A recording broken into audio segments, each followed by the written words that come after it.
Full karma unfolds in the life of a narcissist. Do you feel like you've been mistreated and used by someone who seemed to revel in your pain? You're not alone in this. With the narcissist, you poured your heart into the relationship, constantly seeking their approval.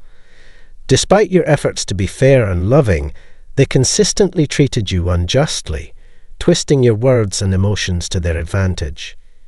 They mocked you, believing they could escape unscathed. So, consumed by their own egos, they may have even forgotten some of the horrendous things they did to you. For them, causing you suffering was more about the thrill and feeling of power than any genuine connection. We understand the devastation of these toxic relationships, and that's why we're here to help. Personalized one-on-one sessions with our team start at just $1 a week. In these tailored sessions, we'll guide you through healing from narcissistic abuse and help you reclaim your power and peace of mind. Click the link below to take your first step towards recovery. Together, we'll ensure your future relationships are healthier and more fulfilling. Narcissists thrive on putting you in painful situations and then watching you struggle to recover from their abuse. They spread stories of your brokenness, mocking you and delighting in your misery. It gave them immense satisfaction to know they were the cause of your downfall. They boasted about discarding you, feeling a twisted sense of pride. Sharing your suffering with others brought them comfort, making them feel powerful and in control. But here's the truth. Their behavior says more about their own brokenness than it does about you. You have the strength to rise above, to heal, and to build a life free from their toxic influence. Let's embark on this journey of healing together. But there's one thing narcissists fail to grasp: how karma will inevitably play a part in their downfall. Bad luck has a way of circling back, often with a vengeance. They will, at some point, feel the pain they inflicted upon you. Karma, with its unyielding justice, will gradually dismantle their facade. Though you might not witness it immediately, rest assured, it will happen. They may believe they're immune to the repercussions of their actions, but consequences have a way of catching up. Their inherent weakness lies in their refusal to make amends for the harm they've caused. They never attempted to mend the chaos they left behind. They thought they could abandon you in the mess they created without facing any accountability. But this is where karma begins its work.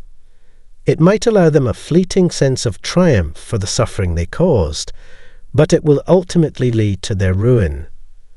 They are fully aware of the damage they've done, yet they never sought to right their wrongs.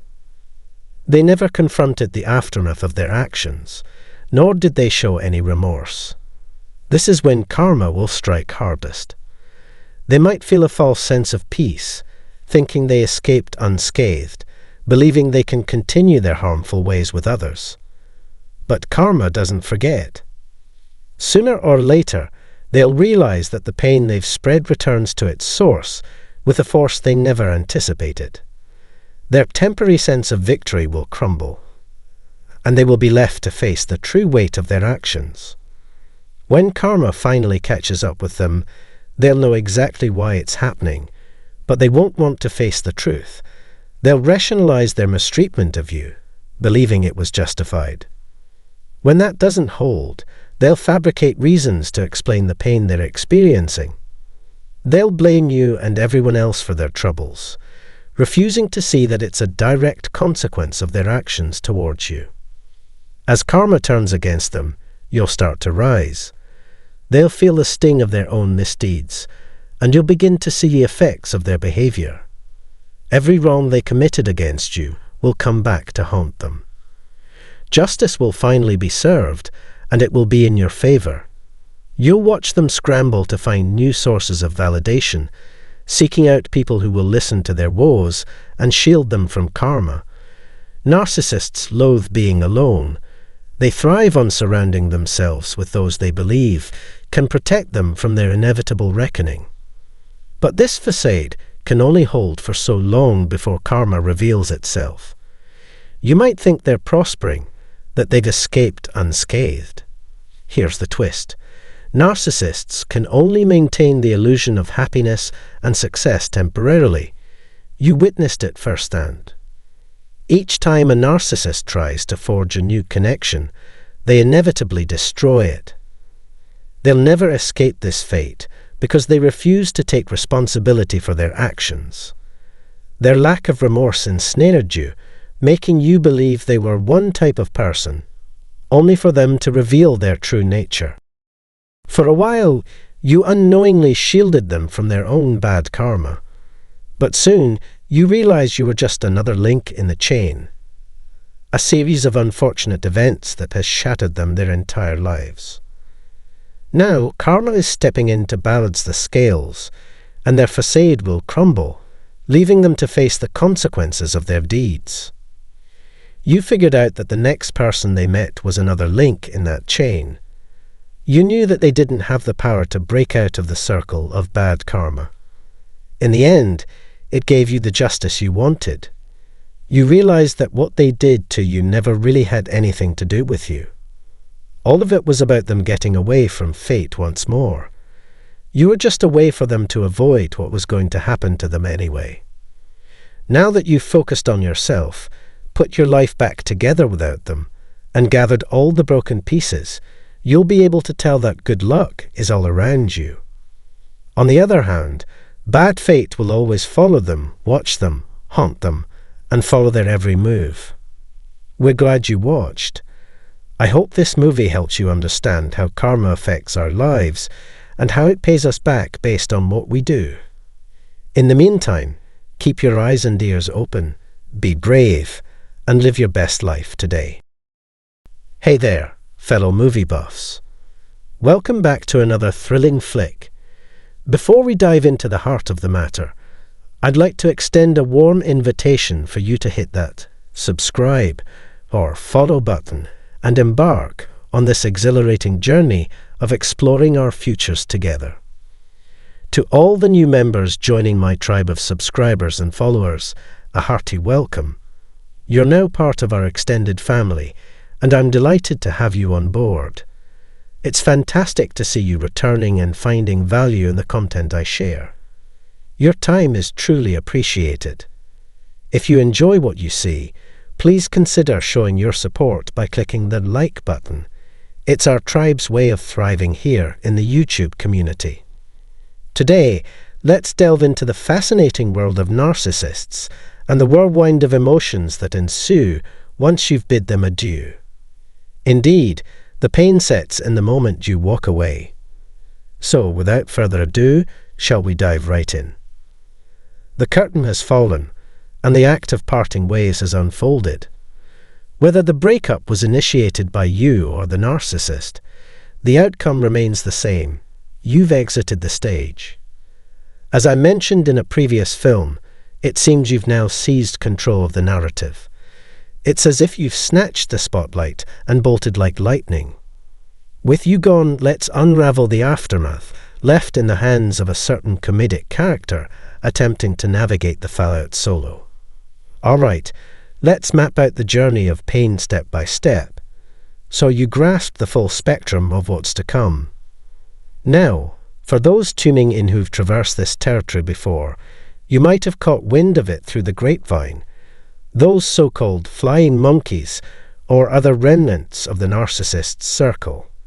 That's where the ache first takes root. Those in close proximity to the narcissist have witnessed this cycle unfold repeatedly post your departure.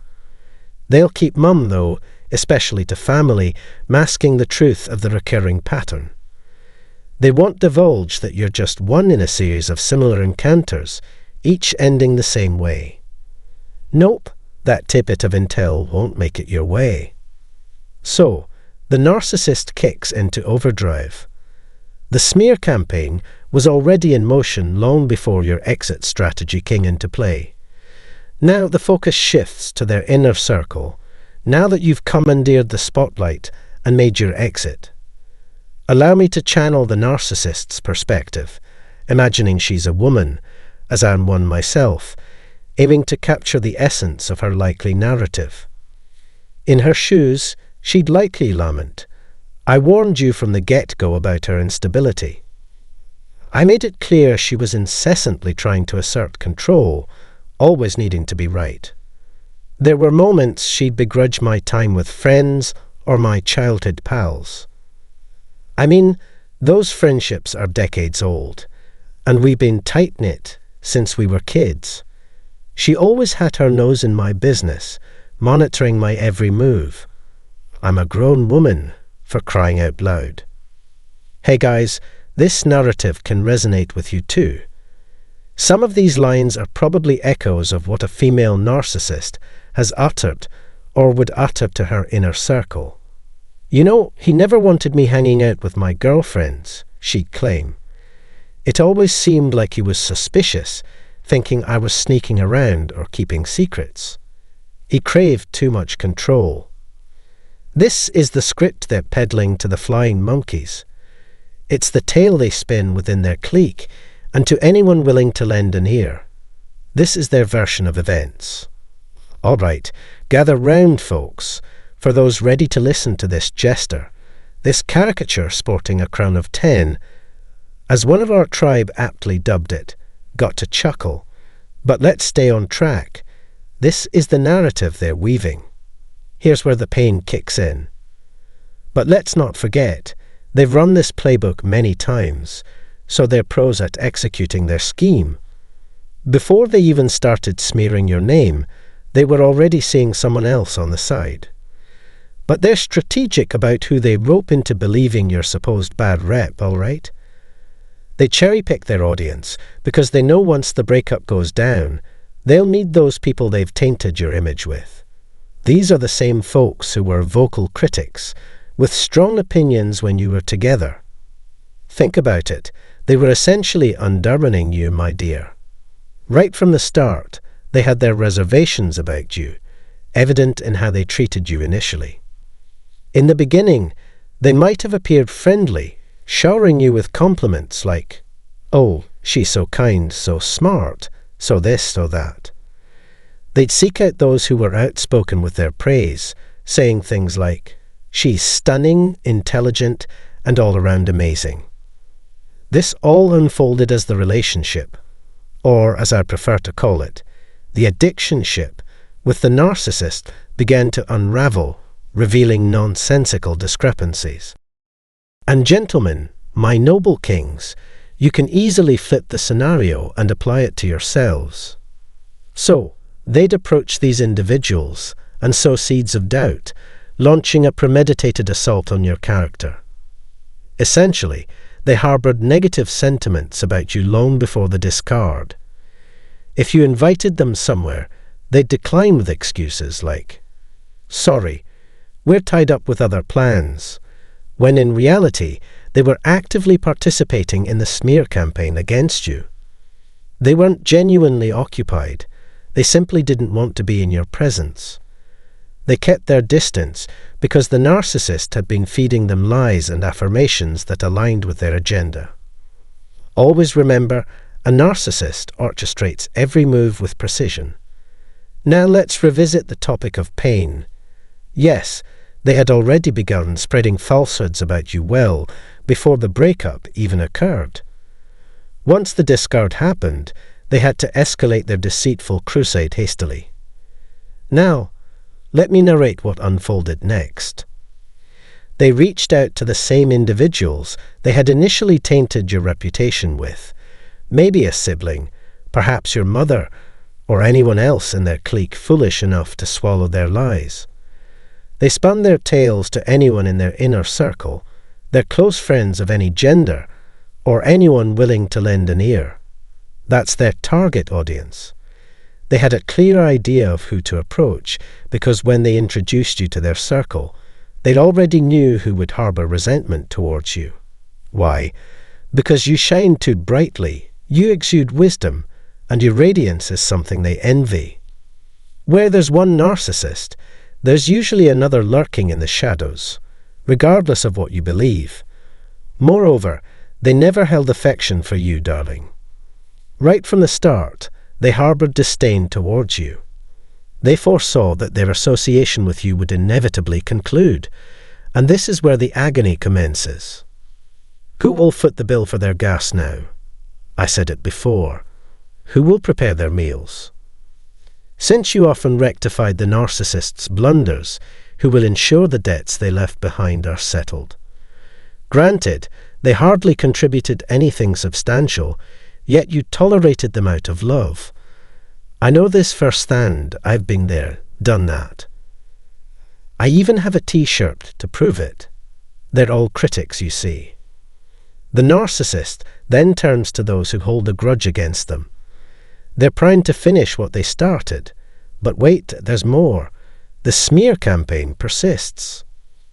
Who will cover their gas expenses now? They'll have to rely on their new supply, which pales in comparison.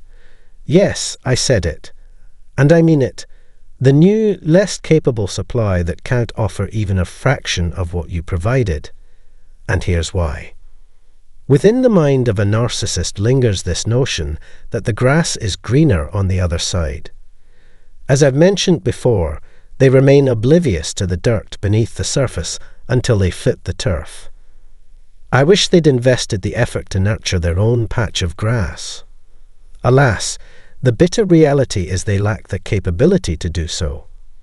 Their inherent selective ignorance, coupled with their disorder, renders them incapable. I've stated it, and I stand by it. They cannot think clearly. When you encounter someone devoid of rational thought, rest assured, you've stumbled upon a true fool. You've exited the scene, assuming control of the power source, leaving them in the dust, my dear. Now the narcissist must turn to their minions, their flying monkeys, who now foot the bill for gas and prepare their meals. These flying monkeys will reach out to you, acting as proxies for the narcissist. The cycle of manipulation begins anew. They'll utter phrases like, "Hey, how have you been? So-and-so filled us in on what transpired, and we think it's only fair to hash things out and possibly reconcile. After all, there are children involved, and perhaps some time apart for reflection is warranted. You might even contemplate returning to that chaotic scenario. I'm not buying it." To entertain the idea of reverting to the past. You might be engulfed in agony, feeling as though a fragment of your soul has been lost in the process. But here's a revelation. It's far preferable to endure the pain now and release it than to entertain the thought of returning to that chaos. Once you've moved forward, the pain sets in because the new supply fails to fulfill the narcissist's desires, falling short of meeting their needs. This deficiency is inevitable with the replacement, as their allure vanished the moment you exited the stage. While you were the primary source of sustenance, fulfilling all their whims, they indulged in leisure activities carefree, often without gainful employment to contribute to the household's upkeep.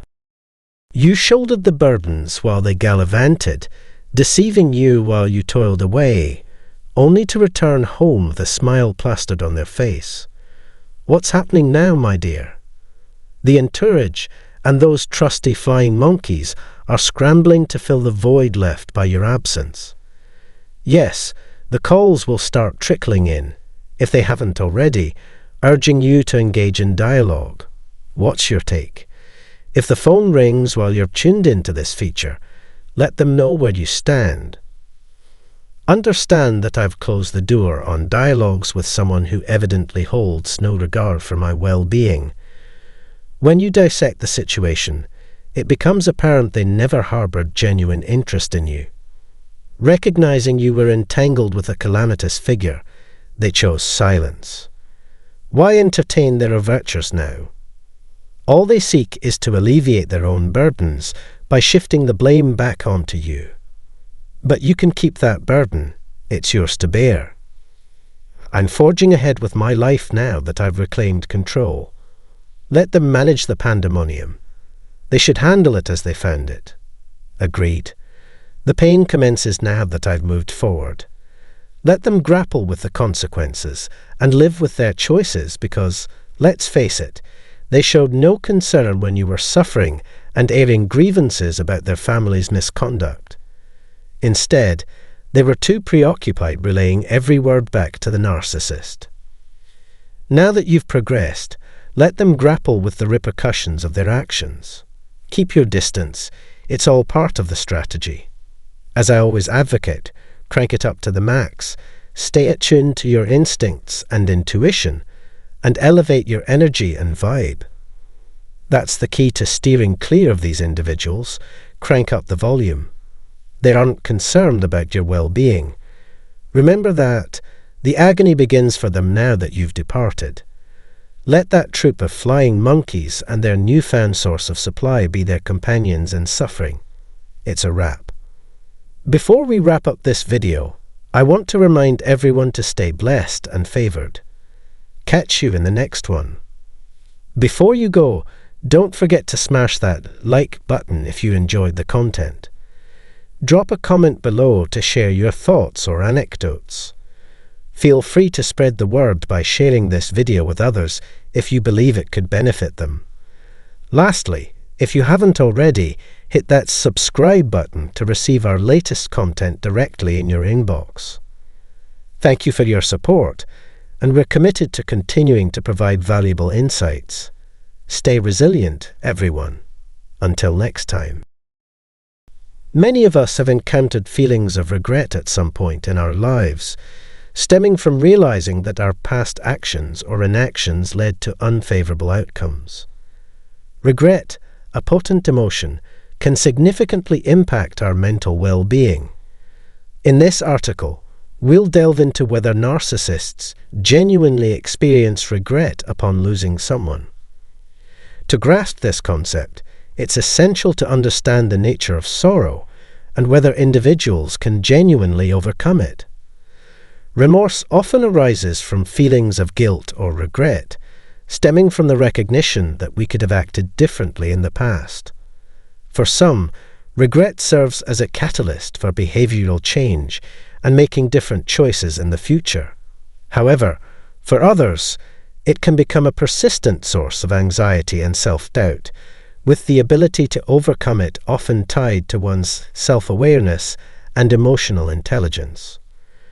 The question of whether narcissists authentically mourn the loss of a loved one is complex.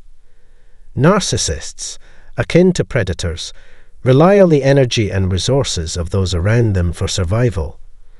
They strive to mask their predatory nature, presenting themselves as omnipotent. However, beneath this facade, they are hollow, fragile, and insecure individuals. Their genuine response to sorrow and loss is enigmatic. Unlike typical individuals, narcissists do not experience genuine sorrow. They lack the ability to empathize with others or comprehend how their actions impact those around them. Their focus remains solely on fulfilling their own needs and desires, viewing others merely as tools to achieve their ends. Consequently, when faced with the loss of someone, they do not experience genuine remorse or guilt, as they do not perceive the individual as possessing their own desires and emotions. Instead, a narcissist might offer an apology as a manipulative tactic to regain control over the person they'd lost. They may seek to shift blame onto the individual or induce feelings of guilt for the loss, all in an effort to regain dominance. Moreover, they may employ deceitful tactics, such as making false promises of change or using flattery and manipulation to win the individual back. However, these apologies lack sincerity, as they are not rooted in genuine feelings of remorse or guilt. The current dilemma revolves around whether narcissists truly feel regret upon losing someone. While they may experience a form of sorrow, it differs significantly from conventional understanding. It's common to question oneself following a setback, be it the end of a relationship or the loss of employment. Yet, here I am, pondering what could have been. However, the concept of sadness holds a different meaning for a narcissist. They perceive only those objects and individuals deemed valuable to their self-interests. It's akin to peering through a narrow aperture and only see what holds significance to them. Those who fervently serve the narcissist's false persona are valued solely for the benefits they provide. If you supplied the narcissist with attention, resources, or other desires, you were merely a means to an end, a source of supply they sought to maintain not out of genuine affection, but out of utility. As a result, a narcissist's experience of sadness differs significantly from yours. If I regret their departure, it's not because I genuinely cared for them, but rather because I've lost access to their perceived value and benefits. They'll simply seek out a new partner who can provide the same level of attention and effort. It's easier for them to maintain an existing relationship than to seek out a new one. Similarly, it's simpler to retain an employee than to hire a replacement. While they may miss the convenience of having someone fulfill their needs, their true lament lies in losing a partner who would shower them with unwavering affection and hold them accountable for their actions. The reality is that narcissists require assistance regardless of its source, making it effortless for them to find a replacement for you. As long as someone can fulfill their desires, their identity holds no significance. This realm lacks empathy and is characterized by pure self-interest, solely focused on achieving personal goals. It epitomizes selfishness. Put simply, a narcissist doesn't experience guilt in the same manner as you do. Even if they feign remorse, it's not rooted in genuine feelings of sorrow or guilt. Instead, it's more about preserving their source of supply and maintaining their benefits. Following a breakup, a narcissist might attempt to reach out with apologies like, "I regret letting this happen. I had an epiphany and realized my mistakes," etc. These are merely attempts to manipulate you into feeling inadequate and abandoning your own needs. A narcissist's inability to feel genuine remorse stems from their lack of moral compass. While we all have our own sense of right and wrong, narcissists prioritize only themselves, disregarding the well-being of others. Their behavior is driven by self-interest, devoid of empathy or concern for the impact on others. Awareness guides our actions, helping us distinguish between genuine and fabricated emotions, understand our successes and failures, and navigate social norms. However, narcissists lack this introspective capability. They are solely focused on maintaining their false image, regardless of the harm inflicted on others. It's futile to mourn the loss of someone who never valued you for who you are but instead exploited you for their own gain. Survivors of narcissistic abuse must recognize the manipulative tactics used by these individuals and take steps to protect themselves. Narcissists may feign regret, but it's merely a facade. Their lack of empathy prevents them from truly understanding the pain they've caused. They view people as disposable objects, easily replaced when no longer useful. Therefore, any expression of remorse is insincere, aimed at regaining control rather than genuine remorse. Recognizing these red flags is crucial for anyone in a relationship with a narcissist. Don't be deceived by their false apologies and manipulative behavior. If you found this video helpful, share your thoughts and questions in the comments below. We'll continue to provide support until we meet again. Have a great day.